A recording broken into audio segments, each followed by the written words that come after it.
Circos, Festival Internacional Sesc de Circo. Programação online com mais de 250 artistas. 27 atividades ao vivo, transmitidas dos palcos e redes das unidades do Sesc São Paulo. Mais de 50 atividades gravadas. Cursos, oficinas, residência artística e conteúdo on demand. De 28 de agosto a 4 de setembro. Confira a programação no site do festival. Realização Sesc. Boa tarde a todas as pessoas presentes. O meu nome é Lúcia, eu sou uma mulher, eu tenho cabelos castanhos curtos, eu tô com uma blusa preta de gola alta e atrás de mim tem uma parede branca, tem um fundo branco. Eu sou assistente de circo da Gerência de Ação Cultural do Sesc São Paulo e tenho o prazer de receber vocês aqui. Este bate-papo integra os Circos, que é o nosso Festival Internacional Sesc de Circo. Em 2021 é a sua primeira edição totalmente online e o festival reúne mais de 250 artistas, lançando olhares para o momento que a gente está vivendo e para as possibilidades artísticas desse contexto. A programação completa vocês podem acompanhar no site circos.sescsp.org.br. Hoje a gente dá início às nossas mesas de debate do festival, que vão acontecer até sexta-feira, sempre às 15 horas. Os temas são bastante relevantes para o contexto que a gente está vivendo. Hoje a gente vai debater o riso, a gente vai ter mesas também para discutir sobre as questões de tecnologia, o circo longe dos palcos, vai ter muita coisa aí para a gente colocar em debate. Os comentários e perguntas a gente vai pedir que vocês enviem por meio pelo chat e na medida do possível a gente vai incluir aqui na conversa. Para a mesa de hoje, o Riso como Respiro, eu tenho o prazer de receber aqui a Beth Dorgan, o Christian Dunker, a Hermínia Silva e a Lu Lopes, que vai fazer a mediação da mesa. A Beth Dorgan é atriz, diretora e palhaça e tem trabalhos no cinema, no teatro e na televisão. Desde 91, ela pesquisa a linguagem do clown. Ela estudou na Universidade de Navarra, na Espanha, e fez mestrado e doutorado na USP, com uma tese sobre a máscara do clown no processo do ator. O Christian Dunker é psicanalista, professor livre-docente do Instituto de Psicologia da USP e coordenador do Laboratório de Teoria Social, Filosofia e Psicanálise lá da universidade. Ele é autor também do livro O Palhaço e o Psicanalista, escrito com o palhaço Cláudio Tebas. A Hermínia Silva é doutora em História, co-coordenadora do site Circonteúdo, o portal da diversidade circense, co-coordenadora do grupo de pesquisa Circos, da FEF Unicamp, e co-coordenadora do grupo de pesquisa Psircos. A Lu Lopes é palhaça, intérprete da nossa querida Rubra, e entre os seus espetáculos estão o Rubra Pop Show, o Carnaval da Rubra e o Escalafobética. Ela trabalhou como arte educadora no Teatro Escola Célia Helena e na Casa do Teatro, e também integrou a ONG Doutores da Alegria. Todos os nossos encontros terão recursos de acessibilidade. A tradução em Libras vai ser feita pelo Dauro e pela Amanda Conceição, e a tradução em inglês será feita pela Shirley Gabay. Para vocês acessarem a tradução em inglês, basta clicar no botãozinho aqui no canto inferior da tela. Eu convido então agora a Lu Lopes para iniciar o nosso bate-papo.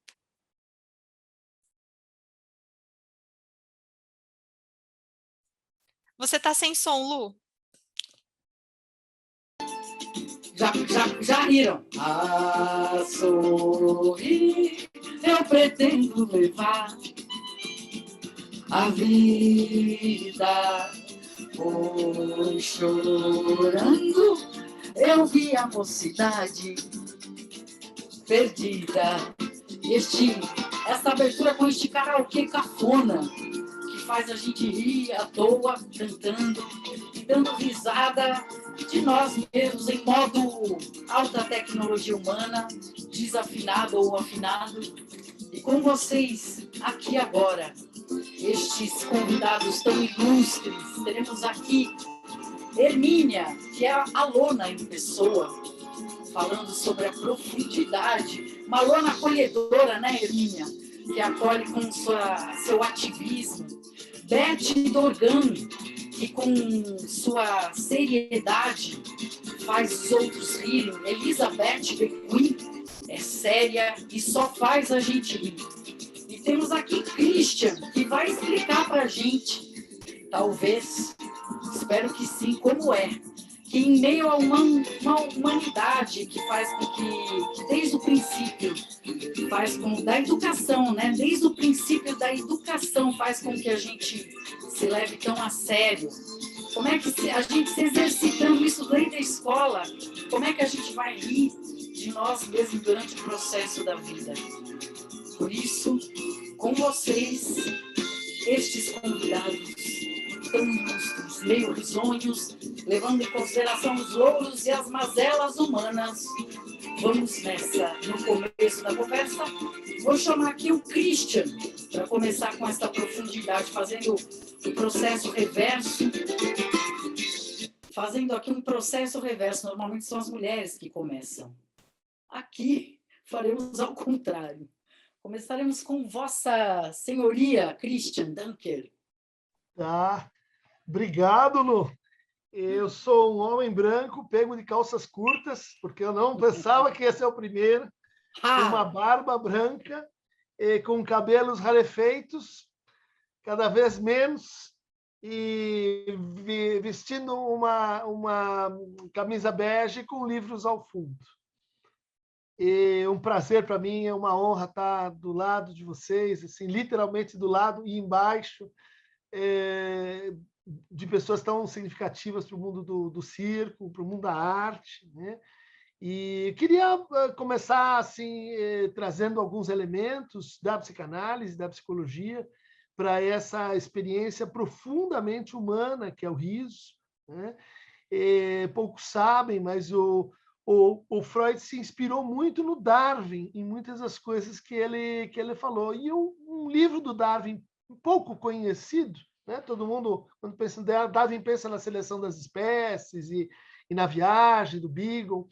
Mas ele publicou um livro chamado A Expressão das Emoções em Homens e Animais, que é um livro fundador da psicologia, quer dizer, anterior mesmo até o próprio Freud. E nesse livro ele vai comparando e vai estudando, ele chama atores, né, para representar as diferentes emoções humanas, ele estava pesquisando quantas existiriam, né, quais são as combinações, e comparando, então, o humano com os animais. E o traço distintivo, né, que ele chega maior, é que os seres humanos riem. Que os seres humanos são capazes de uma coisa que para nós é tão banal, tão simples, né? E que para ele, que estudou comparativamente as espécies, né, humanas e primatas e etc., né? O livro chama A Expressão das Emoções em Homens e Animais, né? Tem uma tradução disponível, né? Então, eu acho que eu me sinto assim em contato com a arqueologia da minha prática, né? Eu tenho estudado de onde vem o fazer dos psicanalistas, e a gente passa aí por várias tradições, mas uma delas, pouco mencionada, é a tradição do bufão, é a tradição do clown, do palhaço, do anão medieval, daquele que, porque estava fora do jogo do poder, podia dizer algumas verdades, né? Podiam ser escutadas desde esse lugar, né? Eu acho que o palhaço ele tem um trabalho com o querido Cláudio Tebas tentando mostrar isso. Ele é um escutador. Ele, antes de fazer sorrir, antes de brincar, ele tem uma agudeza na percepção social, né? Do seu público, do seu auditório, daquele que está diante dele, né? Eu acho que isso se mostra no fato dele se apresentar em geral, historicamente, vestido com roupas que são assim inapropriadas, né? O sapato grande, roupas que no fundo não são dele, são roupas que ele foi catando pelo caminho da vida, né? Foi encontrando e isso simboliza um traço muito importante para a clínica, para nós assim, psicanalistas, que é a capacidade de reconhecer sua própria vulnerabilidade e de se desapossar de si, né? Fazer rir, estou até ouvindo aí os comentários, fazer rir é poder rir de si, e para poder rir de si você tem que ter uma distância, né? Um desapossamento das suas roupas, dos títulos, das suas posições, das suas línguas, das suas condições de exercer o poder sobre os outros. Então, tem essa afinidade que eu acho assim maravilhosa, estamos estudando cada vez mais, e especificamente com relação ao riso, tem duas observações que eu acho que é interessante fazer, é que todo mundo conhece assim o Freud, né, da psicanálise, que ele demonstrou a existência do inconsciente a partir dos sonhos, dos sintomas, mas muito menos conhecido é um trabalho dele dessa época, que chama O Xiste e Sua Relação com o Inconsciente. Ou seja, lá no começo da psicanálise, estava essa relação com a piada, com o xiste, que é uma demonstração super assim, árida, encrencada, mas de que é na brincadeira que a verdade emerge. Né? Inclusive, numa tentativa de distinguir modos de brincar e o risco do brincar, e como uma piada, como essa quebra de censura que vem junto com o clown, com o palhaço, ela é um risco. Ela é um risco não só porque pode dar errado, eu acho que vocês são mestras, né, nessa prática de lidar com, principalmente essa situação assim online, né? Imagino para vocês como é que deve ser esse contato com o público, né, que não passa pelo visual, mas o risco também é político, né? Na piada que a gente pode tirar a invenção de novos mundos, ficções que ainda não foram pensadas, experiências de desapossamento, mas também reforçar preconceitos, oprimir minorias, humilhar aqueles que já estão oprimidos. Eu assim acho a arte do palhaço uma arte nobre e realmente arqueológica para nós, porque ela tem que ver com a palavra, com o corpo, e tem que ver com essa capacidade de driblar o super-eu, né? Que é o humor. Então, 10 minutos, né? Acho que já. E muito lindo isso que você traz, né? Do palhaço. E lembrando que a palhaçaria é uma modalidade, né? Da comicidade. E existem as diversas modalidades da comicidade, a palhaçaria é uma delas, e uma modalidade linda, né? Muito humana, porque é como você disse, é um escutador, né? Hoje fala-se tanto de lugar de fala e fala-se muito pouco de lugar de escuta, e a palhaçaria tem essa habilidade, né? Nos Doutores da Alegria, quando a gente entra num quarto, né? A escuta ela é além do ouvido, ela é com todas as células, né? Que a gente tem, e o palhaço é um loser, né? Tá na moda ser loser, né? Quanto mais o palhaço perde, quanto menos ele tem socialmente e posses, mais presença afetiva e amorosa e mais conexão humana. Então, é muito lindo mesmo isso que você traz. E aí vamos ver quem vai levantar a mão primeiro, se é Beth ou se é Hermínia Silva. Aê, Beth, perdeu. Com vocês, loser. Olá a todas e todos e todes. Obrigada ao SESC Festival. Lu, uma delícia estar aqui com você, Beth, Christian. Eu sou uma senhora de 67 anos, de cabelo branco, atualmente eu tenho eles em azul. Minha pele, eu me acho morena, e uso óculos vermelho, e atrás tem uma cortina. Meu nome é Hermínia Silva, nasci numa barraca de circo, literalmente, sou a 4ª geração circense no Brasil, e cada vez mais eu estou também na questão da emoção do aprendizado pelo lugar de escuta, né? Tive muito tempo lugar da fala, mas hoje eu percebo que a escuta que chega para produzir a fala, é através da emoção, da pele, da mobilização. Então, também o meu lugar de escuta, vou pegar um pouco da questão da história do circo, porque nós estamos vivendo numa pandemia inigualável, não teve nenhum momento que alguma situação dessa tivesse sido mundial, literalmente mundial, né? Mas os grupos de artistas, mesmo antes de se tornarem circenses, que tem essa categoria, espetáculos circenses, eles sempre estiveram presentes em frente a crises, sempre estiveram enfrentando adversidades. Então, era peste, era o inverno, era fome, era expulsão, era era o preconceito, a exclusão, enfim, as adversidades eram enormes em qualquer lugar que eles estavam presentes, principalmente uma maioria que eram artistas, que a maioria era, no final do século XVIII, nômade. Isso não é privilégio de cigano e nem de circo, né? A maioria dos artistas eram nômades.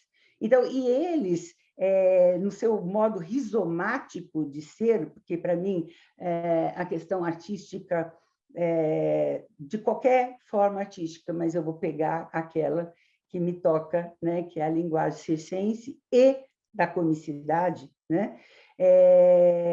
Sempre se fez de uma forma rizomática. Então, quando eles enfrentavam situações de adversidades, situações de doenças, situações como hoje, né? Ou morriam, literalmente, morriam, ou iam criando em cima. Então, eu me pergunto, quando o Sesc me convidou para essa mesa, eu não sou palhaça, né? Não sou artista. Só um minutinho, tenho sede quando começo a falar.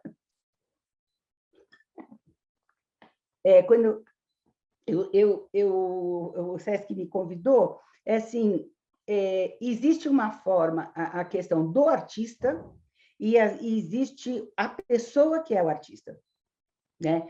Como é que que conciliavam isso?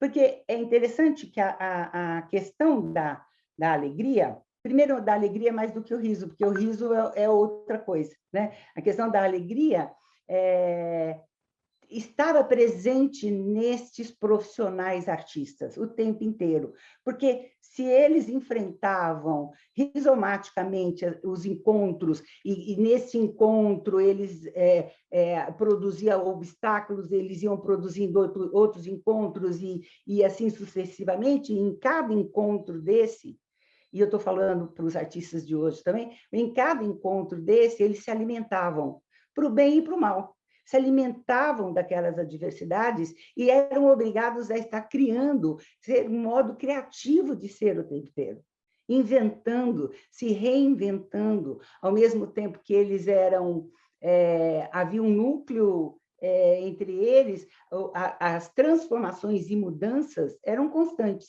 né? Então, eu fico pensando, eu peguei aqui um trecho das formas distintas que esses artistas enfrentavam. Primeiro, que eles não paravam de trabalhar, eles não paravam de ser artistas, eles não paravam de se apresentar, né? Segundo, que eles, das diversas formas, disputavam sempre com as adversidades, disputavam sempre também com outros modos de se fazer as artes cênicas, que hoje dá nome de artes cênicas, mas não sempre foi assim, que tem que ter uma função, porque isso não foi inventado agora, né? Então, o artista tem que ter uma função educativa, tem que ter uma função civilizatória, ele tem que veicular cultura e modos culturais que possam contribuir para os processos formativos das pessoas.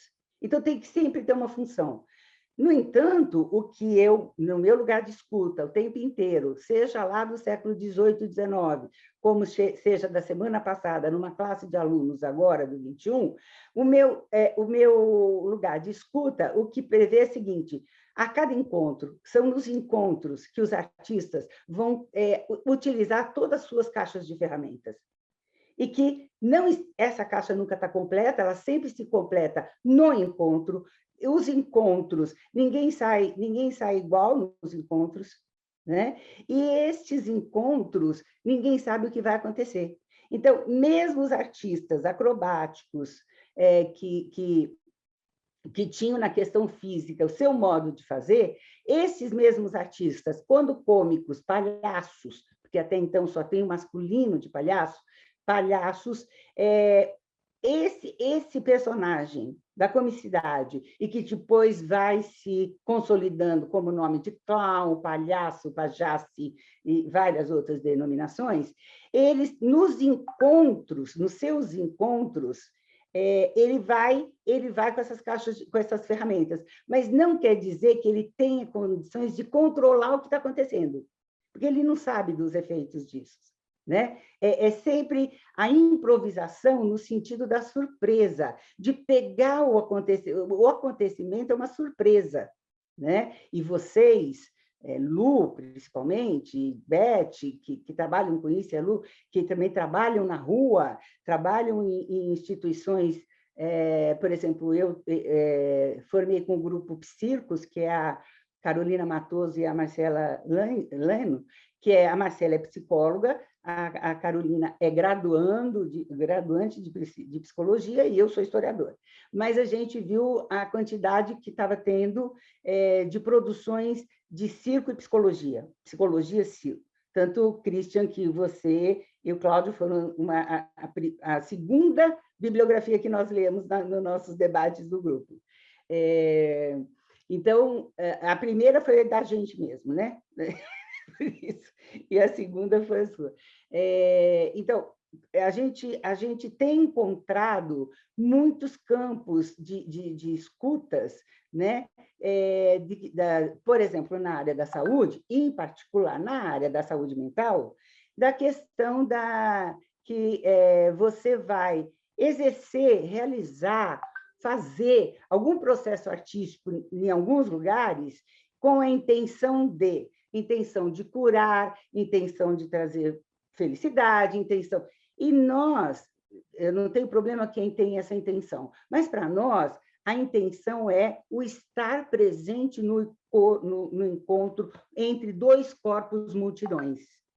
Dois corpos multidões. Nesse sentido, eu gosto muito desde que eu aprendi, eu sou repetitiva nisso, mas é porque ele merece, não sou especialista nele, mas é do Basaglia, né? Que ele coloca entre parênteses a doença. Quando ele coloca entre parênteses a doença, o que você tem é um corpo, multidão. O que você tem é um corpo não doente, é um corpo que ri, que é alegre, que é capaz de fazer coisas incríveis, que quando a gente trabalha, por exemplo, na saúde mental, mas com morador de rua, né? E a gente não chega com a função do morador numa cena, por exemplo, deixar de usar droga, mas a gente chega e se aproxima com a questão artística, com a arte, no sentido de que ele possa experimentar outras potências. Ele possa ser apenas o doente. Vamos colocar a pandemia nesse entre parênteses. E aí a gente percebe o quanto nós rimos, o quanto a gente é alegre, o quanto é possível. E as pessoas, as Lu, as Rubras, a Palhaça Borboleta e todas que eu conheço, maravilhosas, né? Quando estão nesse encontro, são suas palhaças, e eu estou falando delas porque ela está aqui comigo e tal, mas os palhaços, palhaces e palhaças, elas estão sempre no encontro com toda no encontro do não saber. O encontro do não saber não é desconhecer. O encontro do não saber é você juntar o seu não saber com outro não saber. É não saber quem é o outro. Você vai e leva tudo aquilo que você sabe. Mas quando você está no encontro com o outro, e o outro pode ser uma pessoa, e vocês já cruzaram muito com um cachorro latindo no meio do espetáculo, bêbado, né? Então, o outro pode ser uma árvore, o outro pode ser um rio, como o Krenak coloca, todos esses outros corpos são rios, as montanhas. Então, no encontro com o outro é que você vai desenvolver toda a sua capacidade de trazer aquilo que você sabe e do seu improviso. Do seu improviso, porque é o outro que vai dar para você o que você vai... O improviso é uma coisa muito pesada, é muito profissionalmente importante, né? Então, é nesse encontro. Então, quando eu coloco a pandemia entre parênteses, né, sobra muita coisa para nós. Sobra muita coisa, sobra muita alegria. Alguns estudantes de medicina, uma vez, disse assim, quando eles vão para as favelas, para as comunidades, eles dizem assim, nossa, eles são tão alegres, são tão felizes, vivendo. E aí, assim, esta pessoa que não sabe nada, quem é o outro? Né? Então, coloca o outro como o favelado, o pobre, o que vive, o que não sei o quê. Então, é muito interessante, porque quando você coloca a pandemia entre parênteses, você abre potências de outros fluxos de vida. E entende que o tema do riso e da alegria a partir dessa imagem. Então, é possível, sim, fazer rir. Um dos exemplos que eu tenho, quando teve aquela catástrofe no Chile, climática, que destruiu o Chile, um casal, amigos, conhecidos de palhaços, se ofereceram aí trabalhar com as crianças que tinham ficado órfãos. E houve uma rejeição. Como é que você pode levar para...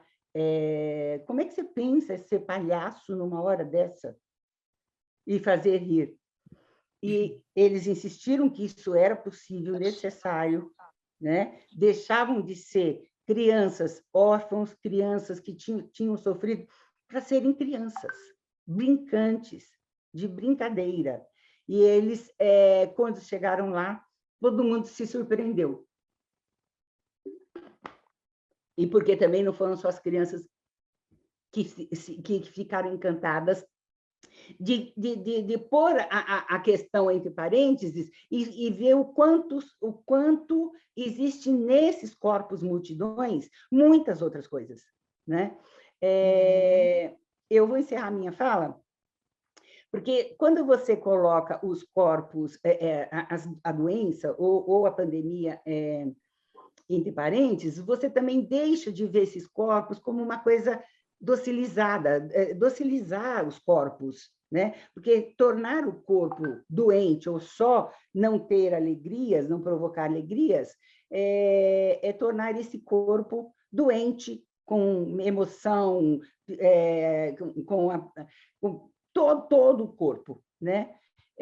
Eu vou ler um negócio aqui rapidinho para vocês, de como os circenses sempre tiveram a capacidade de extrair a questão do riso e provocar a questão do riso. O Circo Chiarini, um grande circo do século XIX, em 1876, ele estava no Rio de Janeiro. Foi um período que a febre amarela estava matando muita gente. Muita gente. Foi a primeira vez que se faz uma estatística de mortalidade da população no Rio, e era um número bem, para a época, muito estrondoso. E aí, os teatros foram fechados, todos os teatros, e o circo não, porque o circo ele tinha os panos laterais que eram suspensos, então eles eram arejados. Aí ele diz assim, o circo, e a propaganda de jornal para as pessoas irem ao circo. O Circo Chiarini é o lugar mais fresco da corte. O Circo Chiarini é antídoto para todas as doenças epidêmicas. Ele está provocando, inclusive, uma discussão com várias fontes e higienistas, né, que diziam assim, não vá ao circo, porque o uso dos corpos do circo é inadequado, porque eles não têm função educativa. Aí ele diz, o Circo Chiarini é a medicina circopática.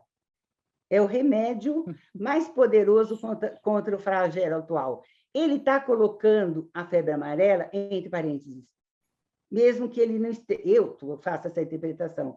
É o lugar mais higiênico do lugar. Aí ele termina o seguinte: se você for ao espetáculo do Circo Chiarini, você vai ter uns 25% na aparência pessoal e vai prolongar a sua vida. As crianças aprendem mais observando os surpreendentes trabalhos de todos os artistas e o incrível grau de perfeição física extraordinária dos meninos. As moças tornam-se mais encantadoras e ganham mais pretendentes. Os homens tornam-se menos belicosos e ganham mais amigos. As velhas perdem as rugas e ganham os dentes.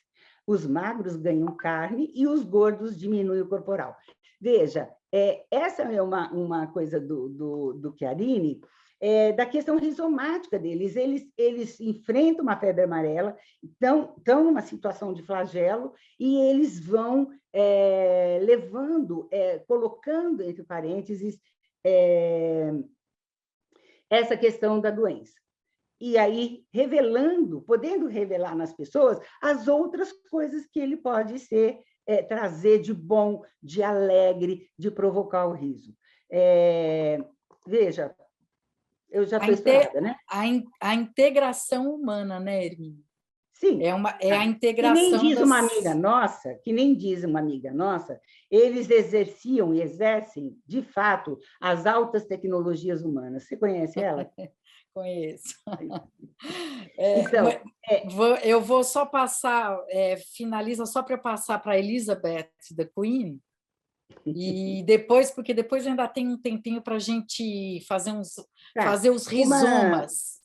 Os rizomas. Eu só vou encerrar agora. Uma das questões fortes de todas as possíveis experiências e vivências que todos esses artistas passaram, desde o século XVIII até hoje, é a fome e a morte, né? É difícil hoje você imaginar quase 700 mil pessoas, né, e famílias de pessoas mortas terem... É muito difícil as pessoas acharem que isso é possível, você criar alegria, mas é possível, né? E, além do que, e aí encerrando mesmo, eu acho que o aprendizado que nós estamos tendo hoje, a partir dos lugares de escutas da gente, das transformações do se fazer palhaço, palhaça e palhaces, né? E até por grupos reconhecidamente excluídos, como os grupos trans, que são palhaços e palhaças, os grupos drag, os grupos que estão aí. Então, eles colocam entre parênteses. Obrigada. Lindo, lindo. Você falou 3 coisas que eu anotei aqui. Ó. Você usou as 3 palavras que começam com as mesmas letras, né? Que é o risco, o rizoma e o riso. Né? Aí já tem um sistema oculto muito interessante. Eu vou gravar isso para a minha próxima fala, em outro lugar. Está anotado, eu te mando. Né? Lindo isso aqui, para a gente viver esse entre que existe nos encontros, viver o entre, que é a presença afetiva, né? Viver mais experiências e menos expectativas. Aí o improviso explode, né? E com essa explosão vem Beth Dorgan com sua Elizabeth the Queen. Olá, boa tarde, Sesc, muito obrigada pelo convite, muito obrigada pela honra de estar aqui compartilhando esse momento com Hermínia, com Christian, Lu Lopes, Dauro, Amanda, toda a equipe do Sesc, com vocês que estão aqui conosco. Ai, gente, não tem nada para dizer depois da Hermínia e do Christian, não, é tão bom de escutar. Bom, eu sou Beth Dorgan, eu sou também uma senhora, tenho 64 anos, vou fazer 65, e sou grandona, sou autona, tenho cabelo curto, e o fato de ser grandona, autona, ocupar muito espaço durante muito tempo na minha vida foi um grande problema, e filha única de família libanesa, a sensação é que eu não devia abrir a boca e não devia ocupar o espaço. E consegui me salvar quando comecei a fazer o trabalho de clown com a Cristiane Paoli Quito. Então, na verdade, eu só queria deixar registrado isso, que o riso, e a Hermínia falou uma coisa fundamental, que é o riso não é a mesma coisa que a alegria. Existem qualidades de riso, né? Muitas qualidades de riso, e essa capacidade humana de rir de si mesma quando eu comecei a estudar e fui para a tese de doutorado, eu me surpreendi porque eu descobri que a humanidade, desde que ela se entende como tal, ela tem pessoas com essa função. Em todas as culturas, em todas as épocas, havia sempre alguém encarregado de fazer rir. E isso mostra para mim que é uma necessidade humana. Nós precisamos disso. Nós precisamos dessa capacidade de rir de nós mesmos, não um riso sarcástico de acusação, porque aí a gente está num outro território, mas um riso de acolhimento, de nós aceitarmos quem somos, como somos, aceitarmos, não também uma aceitação passiva, mas uma aceitação generosa, amorosa, da nossa condição humana. Para mim, o riso é o lembrete da nossa condição humana.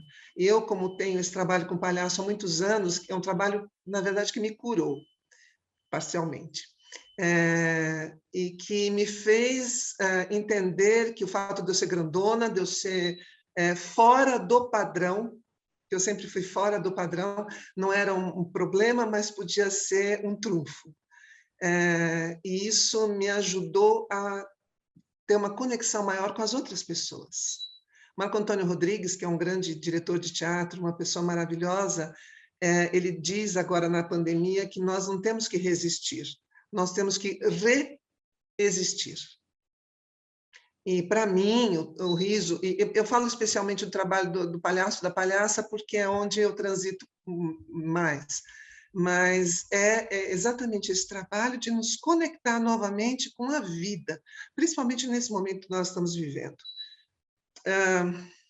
Existe toda uma atmosfera, além da pandemia em si, existe toda uma atmosfera de tristeza, de ódio, de violência, de medo, de ameaça, né? Como se nós estivéssemos mesmo vivendo... às vezes eu sinto isso, parece que paredes se fechando em torno da gente.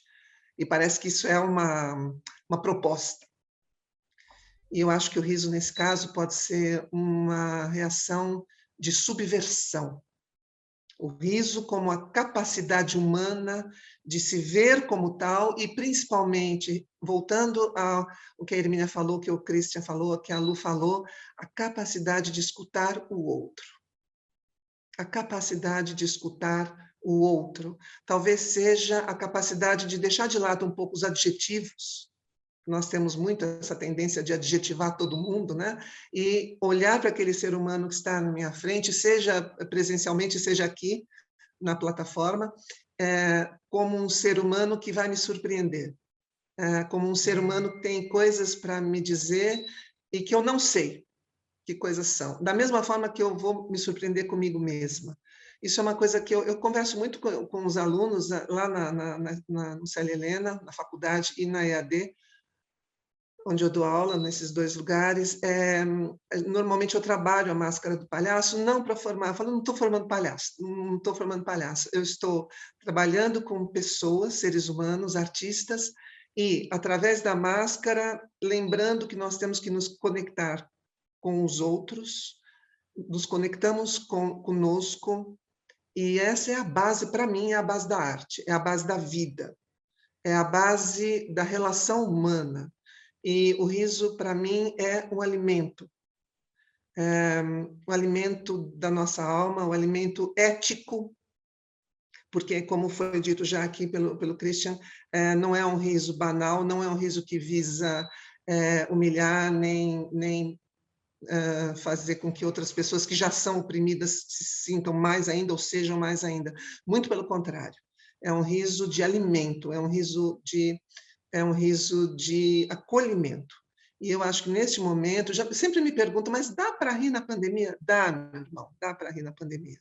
Não o riso banal, mas o riso que nos mostra que nós somos capazes de superar esse momento, como já fomos em outras épocas da história. Somos capazes de estarmos juntos e somos capazes de fazer essa transposição poética que o riso permite, e que é um alimento nesse momento. Como a Hermínia falou, Palhaços Sem Fronteira vão em lugares terríveis. Eles vão em lugares onde a gente imagina que não há nenhuma possibilidade de esperança ou de alegria. E isso acontece lá. E é isso que, junto com medicação, junto com alimento, faz com que essas pessoas, essas crianças, continuem sentindo que são seres humanos e que pertencem à humanidade. Então, por enquanto, acho que é só isso. Muito lindo isso que você trouxe, né? A coisa do riso e da poética. Eu tenho sempre a impressão que foram potências, né? São pilares complementares de existência, muito desintegrados de nós no nosso processo de escolarização. Né? Eu penso, se a gente lembra, criança muito engraçada vai para a diretoria, né?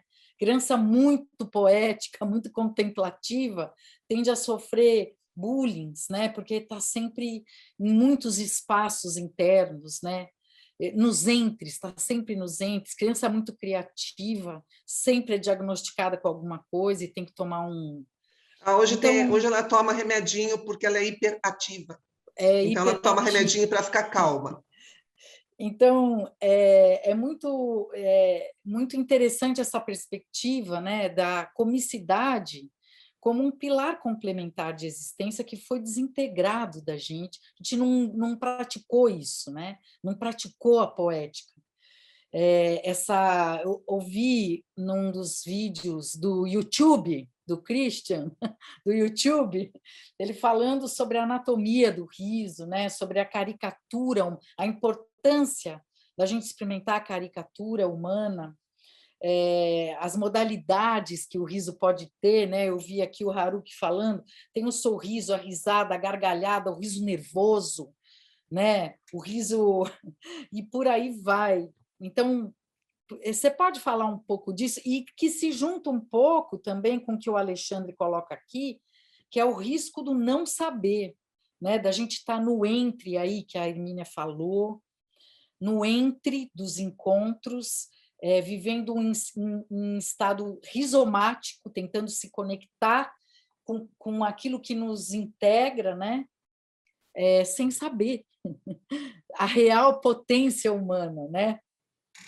Com o riso aí fazendo parte. Eu gostei muito dessa escuta significante, né? O riso, o risco e o rizoma, né? Eu acho que o rizoma é uma bonita imagem para como a gente tateia a escuta, né? Uma das formas de ver o rizoma é como uma arborescência que funciona como um contato de um raio, né? Quer dizer, que encontra o melhor caminho entre duas posições, dispersando, vamos dizer assim, um conjunto de efeitos lateralmente e transversalmente, né? De fato, essa arte do riso talvez pudesse ser um pouco mais elaborada, né? Quando a gente vê o estado do humor e das artes do cômico, especialmente assim, pensando o universo dos memes, o universo de um certo novo humor, como o riso parece ter, assim, como tantas outras coisas no espaço digital, assumindo assim uma dimensão de exagero, né? Mas não o exagero da caricatura, né? Que é o exagero de um traço específico que representa a totalidade, né? Mas o exagero como o ensurdecimento, num certo sentido, né? O exagero como aquele riso assim fácil, aquele riso óbvio, aquele riso que não comporta muito trabalho de decifração, de inteligência, né? Que é um um traço clínico que às vezes a gente discute em supervisão, né? Quer dizer, como é que você sabe que aquela interpretação ela entrou, ela foi escutada, ela vai produzir ali um processo rizomático, ela vai continuar ativa depois do paciente sair da sessão e tal. E muitos analistas e terapeutas dizem assim, tem um riso específico, tem um jeito que não é assim descarado, mas que é como se fosse uma pontuação confirmativa, né? E um grupo de americanos, né, foi estudar exatamente como funciona esse processo, né?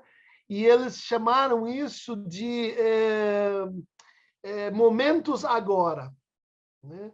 Tem nas relações assim, terapêuticas, analíticas, tem vários tipos de tempo, mas tem um momento em que você experimenta o agora, né? E esse momento é pontuado por um tipo de riso que é caracteristicamente assim retardado, né? Que não é um riso do bate-pronto, né? Você diz uma coisa, demora um tempinho e a pessoa tem aquele assim, certo, né? Não foi imediato, ele é um riso mediado, né? Pela sua memória, pela apreensão da tua corporeidade, ele é um riso que cria esse para-raio, assim, né? Que você descobre alguma coisa acontecendo naquele momento agora, né? Que você vive que tá ali, obviamente, com o outro. Essa é a função principal, né? Dessa intersubjetivação do riso, né? O riso nervoso, ele geralmente é um indicativo de assim uma máscara que eu estou com dificuldade de tirar, né? Uma máscara que eu preciso ainda usar. Ele é uma anticâmera, né, das relações. A gente leva muito isso em conta, né? Porque é um aviso de que assim vai mais devagar. Então, de novo, o riso tem uma certa dinâmica temporal, né? Que é importante conseguir ler. Acho que faz parte da palhaçaria ler esse diálogo do riso com a tristeza, né? Não sei se como dizer isso, né? O tensionamento, o momento de crescimento da intriga ou e que você está vendo que vai acontecer, mas ainda não aconteceu, né? Acho isso muito importante, e aí a gente encontra o risco, né? O risco vivido pelo palhaço, mas parece que, estou pensando nas formas mais clássicas, né, do palhaço, o que ele oferece para a gente é uma espécie de insciência do risco, né? Ele não está vendo, e eu estou vendo que ele não está vendo, e essa relação ela cria vamos dizer assim, uma identificação, né? Dizer assim, não, eu me ponho naquele lugar e aí a gente começa a se transformar, porque esse é o lugar do vulnerável, esse é o lugar que vai estar errado, esse é o lugar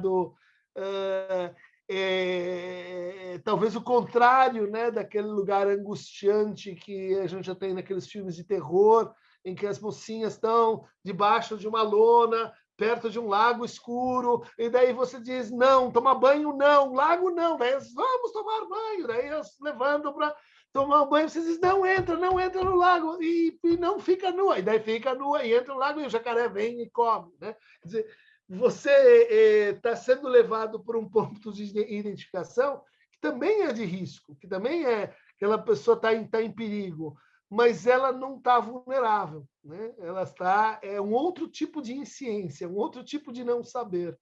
Esses dois não saberes, elas talvez são importantes para que o riso funcione realmente como uma coisa transformadora, libertadora, né? Vocês estão, Beth e Hermínia falaram do lugar da alegria, do lugar da resistência, do resistir, e que nem toda alegria é riso, mas eu acho que nós estamos precisando muito, e a linguagem circense ela é uma memória disso, discutir liberdade, né?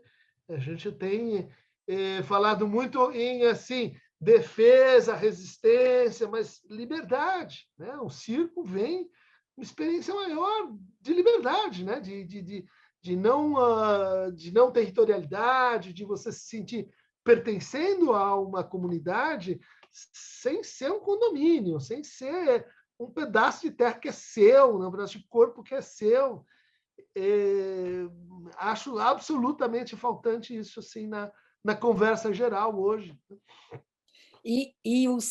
A Hermínia uma vez falou uma coisa que eu não esqueci nunca mais, Nina. Você falou assim que o circo, né, foi o primeiro movimento que acolhia, né, uma diversidade de configurações humanas, uma diversidade de expressões humanas por consequência. Então, que o circo ele tem essa superpotência, né? Ele desenvolve essas superpotências, essa dimensão Marvel humana, né? Que a gente não experimentou nesse processo de escolarização que a gente vive com essa configuração formativa atual, né? Então, é engraçado porque o circo ele traz o riso em todas até em todos esses tipos de riso que a gente comentou aqui, né? Então, quando você está vendo o cara no risco, lá no arame, lá 5.000 pés, né? É um riso de nervoso. Quando o palhaço entra, é um riso, né, junto. Quando a bailarina está não sei o quê, quando o bicho faz não sei o que lá. Então, o circo ele acolhe essa diversidade de nuances, né, da escala risística, podemos dizer.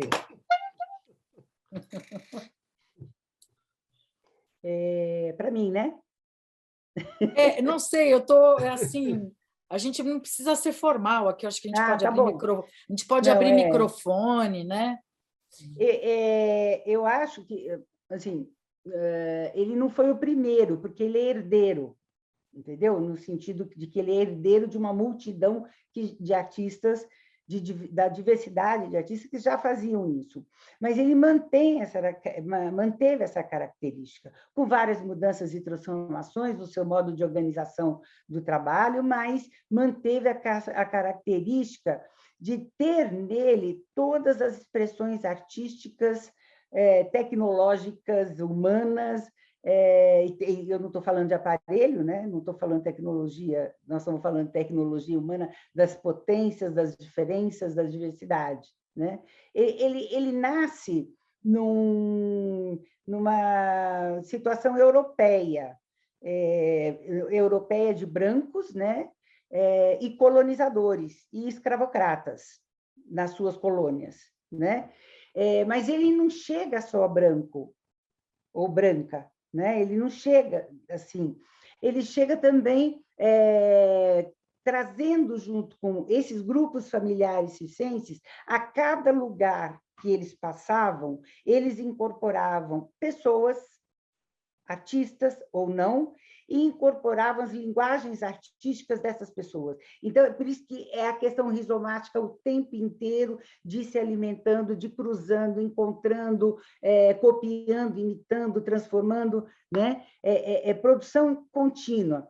Então, quando ele chega na América Latina, e também na América Central, aqui a potência da mistura é enorme. Em um país escravocrata, colonizado, tal, a mistura é um problema, né? Até hoje, né? Mas nos grupos circenses se misturavam. Então, e essa mistura se dava nisso, Lu, que você estava falando, a mistura de todas as formas de expressões artísticas, e que naquele momento, naqueles encontros, havia um momento não de esquecimento. Não dá para dizer que quando você provoca, agencia a alegria e o riso nesse sentido, porque tem muita gente que acha isso, né? Ainda hoje, que você desse jeito está fazendo o outro esquecer do problema. Ao contrário, né? Trazendo vidas. E uma parte uma parte, a Elizabeth the Queen vive isso em plenitude, né? Porque ela com o mau humor dela, né? Ela cutuca as pessoas a lembrarem de coisas, né? Muito eminentes, né? E as pessoas dão risada, né? Dão risada. Eu tenho uma pergunta, Lu, em função desse teu comentário para a Hermínia, talvez sobre a Beth, que é de onde vem essa expressão dupla de palhaços, né? O Branco e o Augusto, é isso?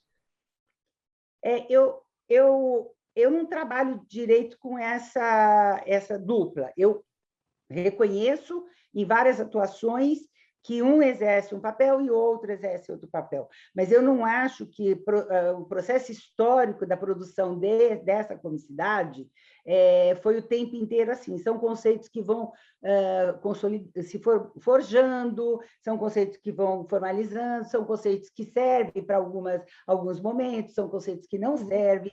Então, eu acho que eu uso em alguns momentos, mas eu não coloco como conceito de representação, porque não sempre foi assim e nem sempre é assim, né? Mas e essas funções variam, né? Essas funções meu pai era clown, Augusto e Tony.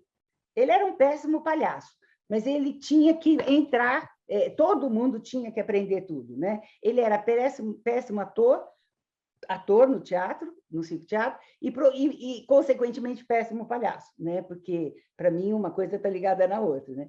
Então, mas ele tinha que aprender a fazer tudo. Agora, a minha vida toda em circo, você tem um momento que eu vejo alguém sendo o que seria o Augusto, né? E no outro momento usando essas roupas largas, que nem você diz, que não cabe nele, que tem todo um processo histórico também atrás disso, né? Então, elas caminham juntas o tempo inteiro, né? E além do que, por exemplo, se nós falarmos daqui, do Sul-Sudeste Maravilha, você pode encontrar essas transformações. Agora, quando você vai para o Norte e Nordeste,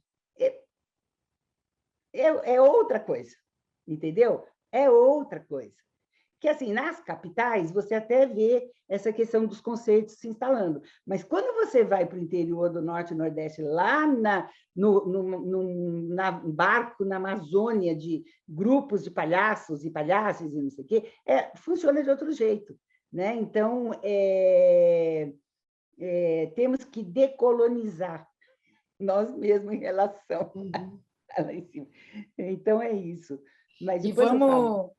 muito bem lembrado aqui, não podemos esquecer o Rodrigo, né? Do primeiro palhaço, o palhaço Benjamin de Oliveira, o primeiro palhaço negro brasileiro que trouxe o circo teatro, e a buzina do amor para ele, em homenagem a esse palhaço maravilhoso que inspira tanto a gente. Só uma coisa, meu livro é sobre Benjamin de Oliveira, né? Então, assim, ele não foi o primeiro, porque você tem uma multidão, uma legião de anônimos negros e negras no circo, né? Você tem outros palhaços negros, cantores, outros tal. Agora, ele deu uma visibilidade dessa rede rizomática no Rio de Janeiro que cobria todas as áreas, das tias teatros da Hilária. Vamos atualizar, então, né? Vamos atualizar a colocação. O primeiro palhaço negro que deu visibilidade a toda a sua classe, né? E a questão da presença do que era a mídia na época, do jornal e dos atores e autores de teatro sério, de teatro ligeiro, revista do ano, tal, todos estavam no circo do Benjamin de Oliveira, como eles estavam nos circos também que viajavam pelo Brasil. A incorporação de artistas locais é presente o tempo inteiro nas histórias. Beth, você quer falar um pouco sobre isso, sobre a dupla da palhaçaria? Você também é uma que manja bem. Não, eu só queria lembrar, ouvindo a Hermínia, ouvindo o Christian, assim, e estou falando agora da prática, né, normalmente a gente não tem essa divisão, porque depende de com quem você está jogando. Então, por exemplo, se eu estou com o Ezio Magalhães e o Dagoberto Feliz, isso varia. Tem horas em que as relações estão... o Ezio está aí, olha aí, opa, as relações elas mudam de lugar, então às vezes o Dago comanda, às vezes o Ezio, às vezes eu, e depende, eu acho que aí voltamos para a velha questão da escuta, depende do momento, do aqui e agora, não adianta você falar, eu sou um palhaço branco, isso é bobagem. Eu estou aqui agora jogando com essas pessoas e com o público, e é a partir desse jogo que eu estabeleço a minha função, a minha reação. O palhaço é reagente, ele é um ser reagente, então ele reage ao que a vida dá, e conforme o jogo com os parceiros, com as parceiras, com a plateia, eu vou me localizando, inclusive entendendo qual é o momento de perder. Isso é uma coisa que eu acho muito bonita no palhaço, que ensina muito para a gente, né? Que você, em algum momento, você percebe assim, puta, meu, agora é o momento de perder, porque isso vai fazer a plateia vibrar. Essa tranquilidade de entender qual é o teu papel no jogo, para mim, é uma das coisas mais bonitas da máscara. E cabe aqui, Beth, o comentário da Andréa Carvalho, muito Barbosa, muito lindo, né? Esse estado de alegria que a gente fica quando a gente se reconhece numa roupa criativa, né? Numa figura. Para o filósofo Spinoza, sentimos alegria quando... a gente sente alegria quando a nossa potência de existir aumenta, e isso se dá no encontro dos corpos. Experimento no cotidiano e gosto, né? Então, é muito importante, eu acho, a gente trazer essa dimensão dessa mesa, né? O riso como respiro, pensando na simplicidade que é isso, né? A simplicidade, no fundo, é tanta palavra, é tanta teoria, é tanto método, é tanta especialidade, para, no fundo, a gente se encontrar com as pessoas, se encontrar com o mundo, viver essas experiências ao invés das expectativas, né? Entrar no risco, no rizoma da vida, né? Em risco, né? Manter o corpo alegre à medida do possível e viver essa experiência, né? Do riso, com essa simplicidade toda. Sim. Com essa liberdade. Com essa liberdade. Com essa liberdade de você respirar naquilo que você é. Quer dizer, eu não sei se nós sabemos quem nós somos, mas pelo menos de respirar, baixando um pouco essa relação com as expectativas, né? Porque nós vivemos num mundo, como você falou, que nos forma para sermos o que as pessoas esperam da gente. Né? Tudo bem, faz parte a sociedade, está tudo certo. Agora, respirar em você mesmo e ter essa liberdade, para mim, é uma dádiva. Né? Por isso que eu disse lá no começo que foi o que me salvou. E vou colocar aqui uma coisa que me veio à cabeça agora. Fala, Hermínia, desculpa. Não, é que eu estava querendo pegar o gancho da alegria, porque a Cléo Lima, que é a palhaça borboleta, né, que foi ontem para Portugal trabalhar com o Zé Pacheco, da Escola da Ponte, com grupos de lá, de guerras urbanas que eles estão vivendo, ela colocou um dos trechos, eu não vou pôr o áudio, mas eu vou dizer que ela diz que a alegria tem que se estabelecer primeiro nela, para o encontro, né? Que a capacidade do improviso, nunca se sabe o que vai acontecer, mas a gente vai se alegrando junto com o outro, vai convidando o outro para aquilo que o viver, a vida acontecendo em ato. Nesse sentido, quando eu falo do não saber, é o não saber quem é o outro, aquele outro que você está encontrando. Então, quando você vai muito sabido, o outro é um objeto, né? O outro é apenas para você colocar. Mas quando você vai com a escuta, com tudo que você sabe, mas como você não sabe do outro, aí o encontro se realiza de outras formas, assim como o outro também não te conhece. Então, são dois não sabidos, né? E que na escuta podem aprender em ato um com o outro no encontro e no acontecimento. a diferença de viver a expectativa e viver a experiência, né? Posso fazer uma pergunta para vocês três? Como é que é a história assim da palhaça? Assim, quando que apareceu a palhaça mulher, né? A Hermínia falou que era predominantemente uma atividade de homens, né? E vocês diriam que, claro, guardadas as proporções e a diversidade cultural, né? Que existe uma forma assim feminina de fazer palhaçaria, tem marcos históricos para isso, tem temas, ou como é que é a coisa da palhaça? Eu vou introduzir historicamente e vocês duas continuem, tá? Porque aí palhaça é com vocês, né? O Christian, até uma década de 1970, 80, não existia feminino de palhaço, do palhaço, tá certo?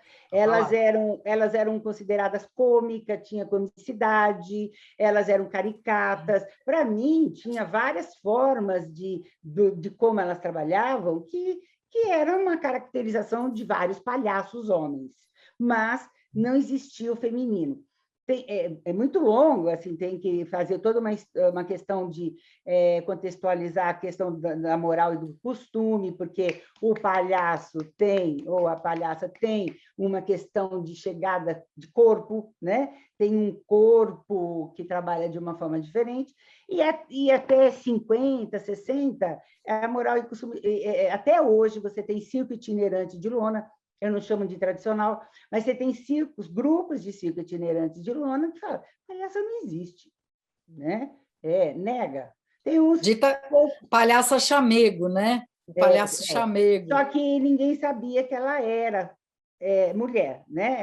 Ela trabalhou 40 anos como palhaço chamego, e as pessoas não sabiam que era uma mulher. Mas é uma história ótima de ver, a gente pode dar... A família Chamego está aí apresentando várias coisas, que é uma maravilha.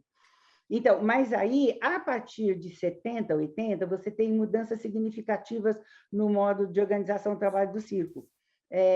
Não vou falar sobre isso agora. Várias famílias pararam para os filhos estudarem em escolas fixas, porque o processo dentro do circo não era considerado como processo de formação educacional.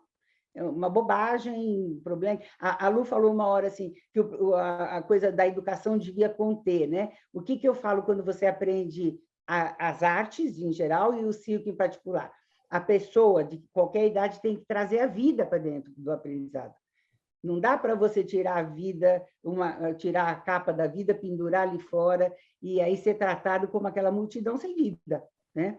Mas nas artes isso é difícil. E circo, então, mais difícil. Então, mas aí, a partir de década de 70, 80, vários circenses param, principalmente no Rio de Janeiro e São Paulo, e esses circenses vão forjando uma coisa que já existia desde 1922, que era a escola de circo fora da lona, na Rússia, na antiga União Soviética. Então, quando você tem... Eles abrem essas escolas para filhos de gente de circo, para nós imortais, não para vocês mortais. Mas nunca teve filho de gente de circo na coisa. Em compensação, dá uma capilaridade enorme de vários estratos sociais, vários lugares econômicos, do menino da classe média alta, do ator, do dançarino, alguém que vai querer tirar a barriga só, do favelado, e mulher. E mulher. Mulher no circo sempre existiu. Mulher no circo sempre foi trabalhadora. Ela nasce trabalhadora. Ela nasce artista, né? Então, mas muita mulher que começam a despertar para essa coisa de ser palhaça. Encontram muita dificuldade, e não foi só entre os circos itinerantes de lona, vários grupos fora da lona que vão sendo formados nesses processos. Também não foi fácil a vida delas por esses grupos, né? Com várias questões. Então, é isso. A partir das escolas de circo, fora da lona, a partir de projetos sociais, de circo social, a partir de projetos autodidatas, né? A mulher entra de uma forma muito presente.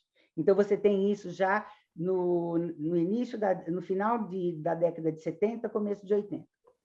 Agora é com você. Beth. Christian, eu vou falar para você, não... Eu não sou de lona, sou do teatro, então é uma experiência um pouco diferente. Porque, por exemplo, se você me soltar num picadeiro, eu saio correndo, não sei o que fazer. Porque é diferente, né? Tem uma dilatação diferente, tem outra coisa. Então, eu sou do teatro e meu contato com a linguagem é um contato que sempre foi muito assim voltado para espaços menores, não com circenses. Então, eu não vivi esse preconceito porque eu não estava com circenses. A não ser, não é a palavra da preconceito, mas eu lembro do Léris Colombaione. Ele olhava para a gente com uma cara, ai, meu Deus, mulheres. Uma coisa da Lu. Não, o Léris gosta muito da Lu. O Léris me salvou. O Léris me não, salvou. É verdade. Não, o Léris é maravilhoso, mas ele não tinha um pouco de impaciência com mulheres, assim. Então, como eu venho mais desse outro lugar, eu não senti essa dificuldade tão grande. Porém, eu vou contar rapidamente uma historinha, que nós estávamos com os palhaços e palhaças com a Quito numa inauguração de um SESC, no interior de São Paulo, muitos palhaços, e durante o dia, eu, assim, normal, conheci um rapaz, isso foi 20 e tantos anos atrás, muito tempo atrás. E aí eu conheci um rapaz no lobby do hotel, batemos um papão, não sei o quê, e ele estava lá num congresso, alguma coisa do Banco do Brasil. Aí ele falou assim para mim, à noite a gente podia se encontrar para bater um papo aqui, de repente jantar, tomar uma cerveja. Eu falei, nossa, vai ser ótimo, maravilha. Depois dessa conversa, nós saímos na cidade num cortejo de palhaços. Eu em cima de um caminhãozinho, de palhaça, de Elizabeth. No meu lado tinha um galinheirozinho com uma galinha, e eu segurando aquela galinha, fazendo cortejo pela cidade para fazer a chamada para a inauguração do SESC. Quando a gente estava passando por uma das avenidas principais da cidade, eu vi esse rapaz parado olhando o cortejo. E ele acompanhou. Teve aquele momento, né, da triangulação. Né? Bom, quando eu cheguei à noite no hotel, já normal, assim, de novo, e eu fui em direção a ele, ele fez assim, ó, e fugiu, sumiu, entendeu? Porque é isso, a gente vive numa cultura e uma sociedade onde a mulher ainda está muito ligada à questão de uma beleza física, de um belo, de uma feminilidade, né? E que a palhaça normalmente ignora, ou derruba, ou desmonta, mesmo que seja uma palhaça bonita, porque nós temos palhaças belíssimas, assim, né? A gente tem, por exemplo, a Mafalda. Mafalda é glamurosa, maravilhosa, mas está num território da comicidade, está num território do ridículo, está num território que incomoda. Então, eu acho que existe essa dificuldade ainda de lidar com a questão da palhaça, nessa relação, nessa fricção com feminilidade, com expectativas que hoje já não preenchem mais a nossa realidade, né? Então, eu acho que isso está em processo de mudança, mas ainda existem essas questões. Mas, volto a dizer, como eu não tive a experiência do picadeiro, da lona, eu não vivi esse tipo de dificuldade. Eu vivo em outros momentos, inclusive assim, de pessoas, porque eu digo que trabalho com palhaça, sou atriz, tal, mas trabalho com palhaça, e tem uma coisa, palhacinhos, entendi, né? Mas eu sinto que hoje, não sei se eu estou enganada, isso está em processo de transformação.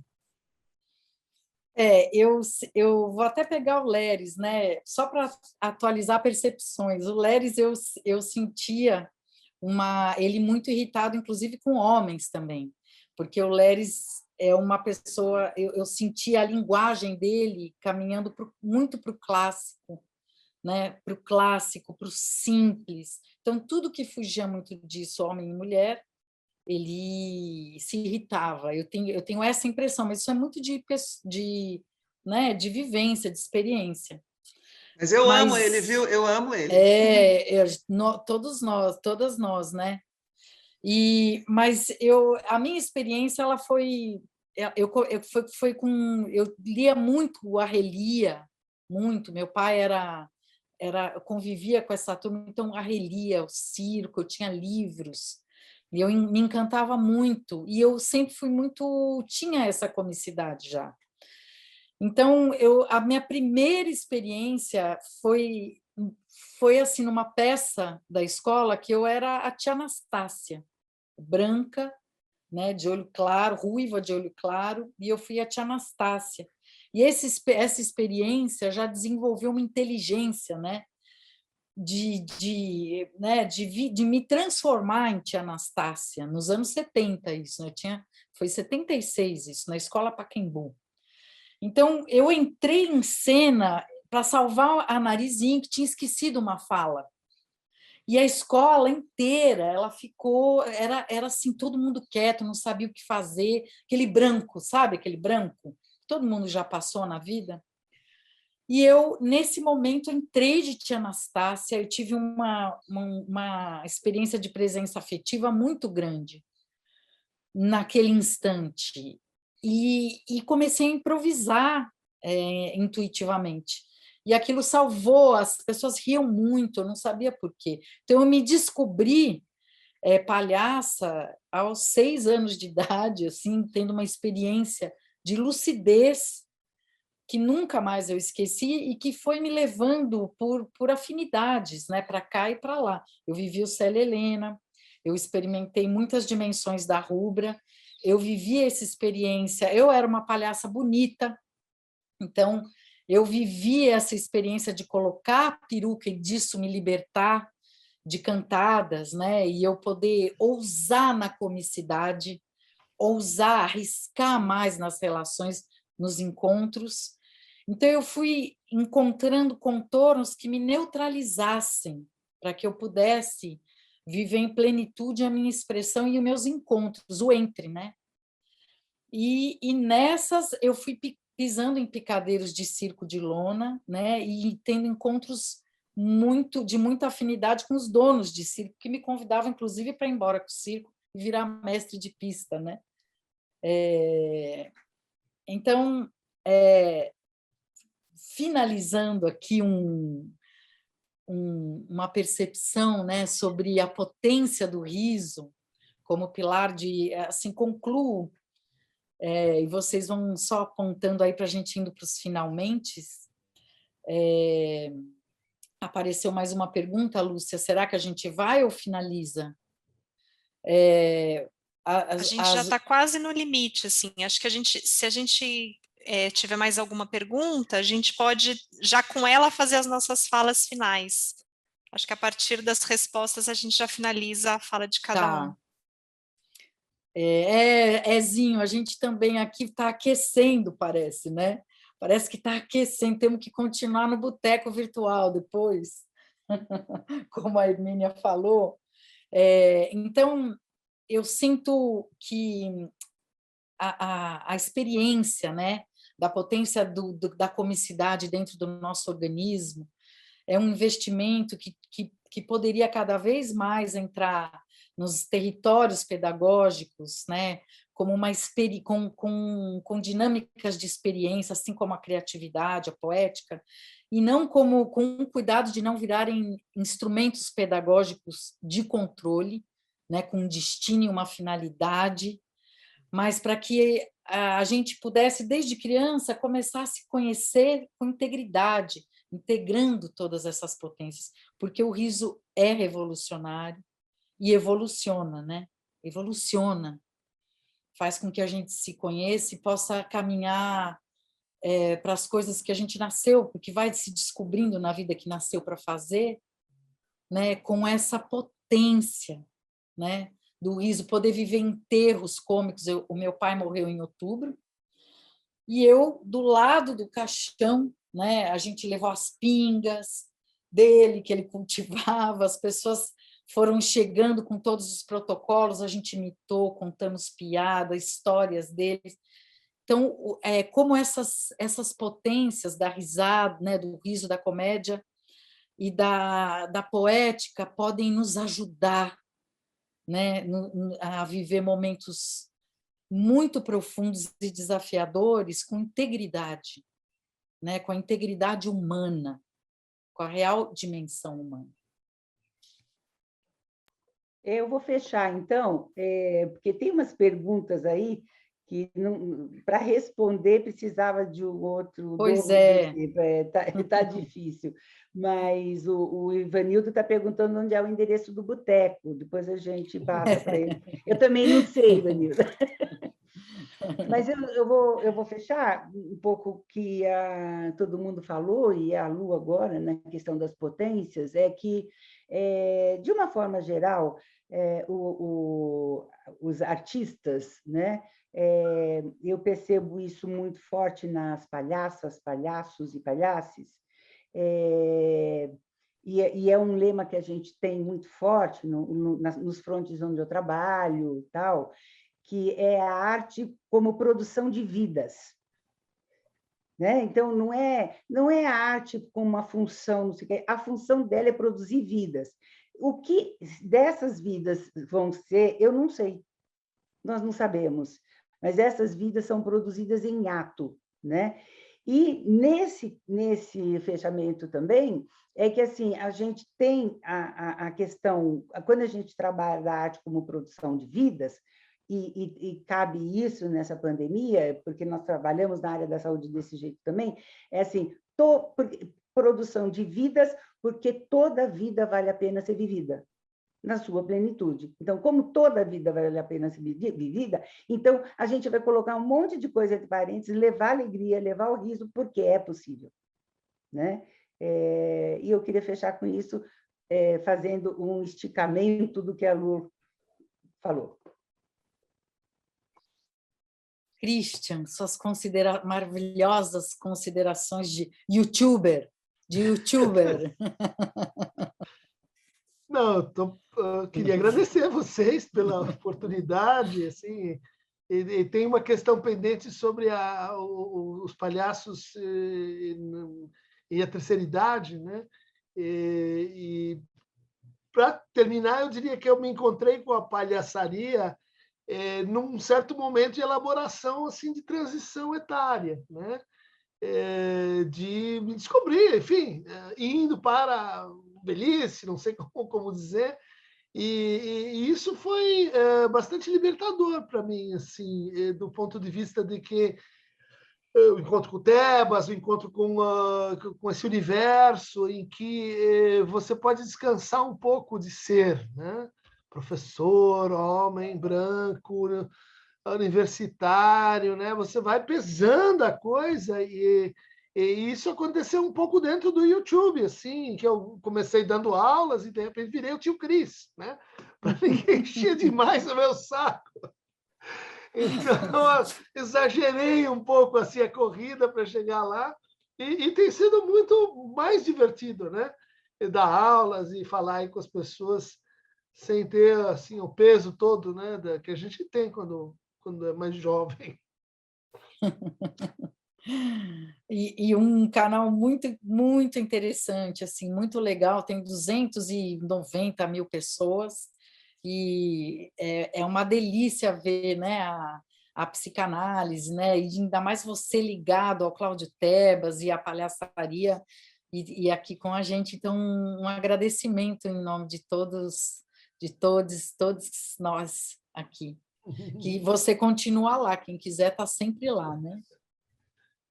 Beth? Eu queria agradecer também, dizer que foi um momento de muita alegria, de respiro, estar aqui com todos vocês. Em relação à terceira idade, como eu falei, eu estou com 64 anos e para mim o palhaço é assim, né? Ele nasce, vive, cresce, amadurece e morre com você. O Caco falou aqui da Ângela de Castro. De Castro tem vários palhaços. Então, nada é dogma, nada é dogma. né? Ela se manifesta através de vários, e quando a gente morre, o palhaço morre com a gente, tudo bem, outros virão, isso é a beleza da vida. Eu queria só também lembrar que a gente pensa na máscara, da palhaçaria, tudo mais, mulheres, por exemplo, Dercy Gonçalves, Nair Belo, Consuelo Leandro, Lucille Ball, I Love Lucy, né? Miriam Batucada, Miriam Rita Lee, Batucada, Rita Lee, são mulheres Catifunda. nossa, Catifunda, né? São Zezé Macedo, são mulheres que têm um espírito clownesco, né? E que não eram palhaças assim no sentido da gente ver com aquele figurino e tudo, mas tinham esse espírito. Então, acho que isso sempre existiu, né? Nos espaços possíveis. Queria mais uma vez agradecer, muito obrigada. Adorei todas as perguntas, algumas são muito espirituosas. A gente se encontra no boteco. E pedir desculpa para muitas perguntas ou comentários que não foram colocados aqui, porque a gente teria que dar uma volta, né? Abrir assunto, então a gente vai seguindo o fluxo do que está acontecendo e confiando no que se apresenta aí no encontro, no entre. E muito obrigada também a oportunidade de estar aqui fazendo esse crochê. E continuamos, né? Todos esses dias, está só começando, né, Lúcia? É isso, obrigada a todo mundo que estava aqui com a gente, Beth, Lu, Christian, Hermínia, brigadíssima pelas falas de vocês, acho que o encontro foi muito proveitoso para que a gente conseguisse abrir com um clima muito bom esse festival, mesmo nesse momento em que às vezes o riso parece difícil, né? Mas é isso, só parece, acho que a gente consegue se apoderar dele também para tornar a vida um pouco menos dura. E queria lembrar que o festival vai até o dia 4, então dia 4 de setembro ainda temos aí quase uma semana pela frente. Toda a programação está disponível no site do Circos, que é o circos.sescsp.org.br. Amanhã a gente dá sequência às nossas mesas de debate, também às 15, e o tema de amanhã é A Tela é o Picadeiro, e na nossa mesa vão estar o Célio Amino, a Lumeninho, Raimo Benedetti e a Kelly Lima. Então, convidamos vocês todos para acompanharem a gente amanhã também. E é isso, agradeço a presença de cada um de vocês. Até amanhã. Obrigada.